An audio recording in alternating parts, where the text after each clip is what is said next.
find other ways. Is it sharing? Can you guys see my Yes. screen? Yes, it is. Yes, it is. Yeah. So I started digging around and I found two alternatives, and they're both free. So if you want to do posting from your desktop, that was the big question. So you don't have to go through Dropbox like I do. I'm still going through Dropbox because to me, having that Instagram image available all over the place is still my preference. But if you want to export it from Lightroom or Photoshop or whatever your preference is and post to Instagram directly from your desktop, I found two ways that I wanted to quickly share with you guys. The first I think is pretty neat. It's a developer hack you can use in Chrome. And I'm going to show you. So essentially you go into Chrome, you go up here to these three little dots in the top, and what you're going to be doing is pretending to be a cell phone. So if you go down here to More Tools, Developer Tools, it pops up this screen. So what you're doing, you're pretending like you're a developer and you're developing for the app. So you need to refresh it. So that little guy right here. And then it looks like your cell phone. And so you do the little plus and pick your file, and then you go through the normal posting. So if you use Instagram, you're pretending to be a cell phone on your desktop. And you can pick different, if you're an iPhone person, I can do an iPhone X. I can do, different ones. And if you go into edit here, you can pick even others. So if you want it to look like your actual phone. Somebody asked, is Instagram going to shut this off? I really doubt it because it's, again, a developer tool. They may very well want their developing community to be able to do certain things or not. So who knows? And plus, I don't know that there's any danger to Instagram, because the big thing thereafter is you not being able to post automatically unless you're using one of their approved partners. So I think this is probably safe. That won't go away. That is part of the developer's toolkit. So Yeah, it's not going anywhere. yeah. Um, the second one is a Facebook, and I don't know when they came out with this, but Facebook has what's called, and the first one will work for anybody. This second one is still, from best I can tell, for business accounts. So if you have a business type Instagram account, you can use this tool. I don't think it works for individuals. But you basically open it, business.facebook.com creator studio is the link. And then you can do Facebook work here. As I said before, I've almost abandoned Facebook for the most part because unless you're planning to pay them, Facebook doesn't do any businesses any service. You might as well not, in my view, not bother with Facebook unless you're willing to pay them, is my experience. Instagram's not quite there yet. So click the Instagram button at the very top of the screen, and you can create a post instantly. We'll play with that. And the other neat thing is, if you do any of this, you can go to their IGTV, their video system as well. But I tend to do mine with just image content.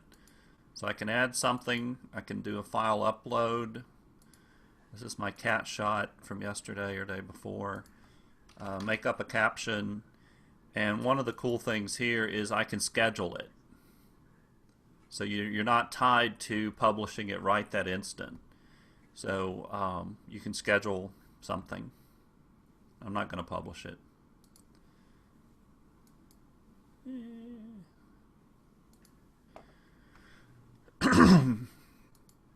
The other thing I'd quickly mention, it's a 7-day window.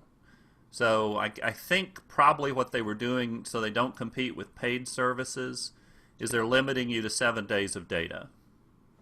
So that's probably the only reason, again, if you're doing heavy Instagram marketing, this tool might not serve you because, again, they're only providing data for the past 7 days is what I've tended to find. It does do some of the basic stuff on giving you some profiles on your followers. I have about 2,400 followers. This is the layout. I don't have very many 13 to 17-year-olds. That's age and gender. If I want to look at gender, I think I'm pretty close to even. There's the ages. There's everything. The best times to post and where these people live. So just kind of give you an idea of what's the top countries, top cities. So it's got some of the same information you can find on the paid services.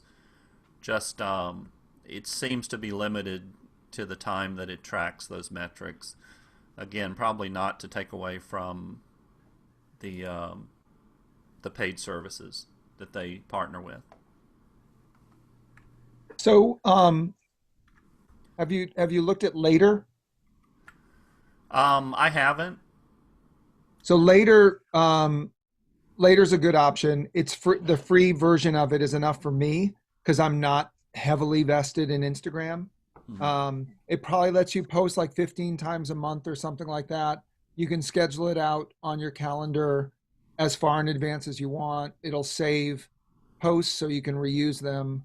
Um, it'll allow you to upload or take it from Dropbox or take it from other sources. Um, it's nice. I mean, it's enough for me.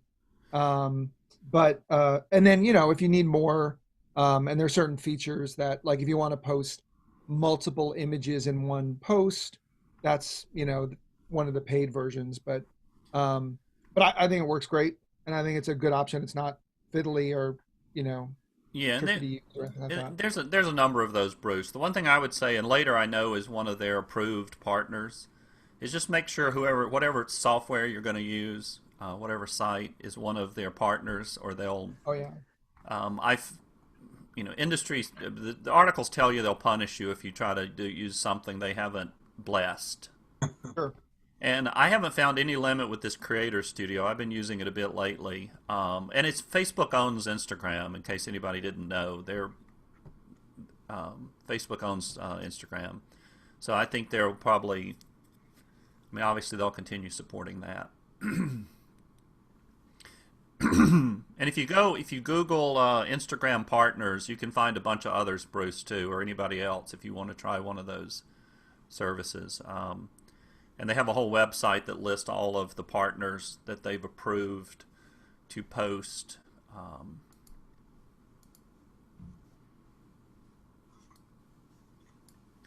that was kind of what I was going to show you guys. So I've got the steps. It was this guy, what was his name? Oh, Clint Watson is who I found it. Bold Brush, had that developer thing. Probably not big news. I think it's a pretty slick way to approach it. The big thing, if you're doing that developer, is just remember to refresh the page in that upper left corner. I spent, I don't know, 30 minutes the first time I tried it thinking, why is this not working? And so you got to refresh the page after you pick your different phone type. But other than that, it seemed to be a pretty cool approach. That's awesome, James. Thank you. You're welcome.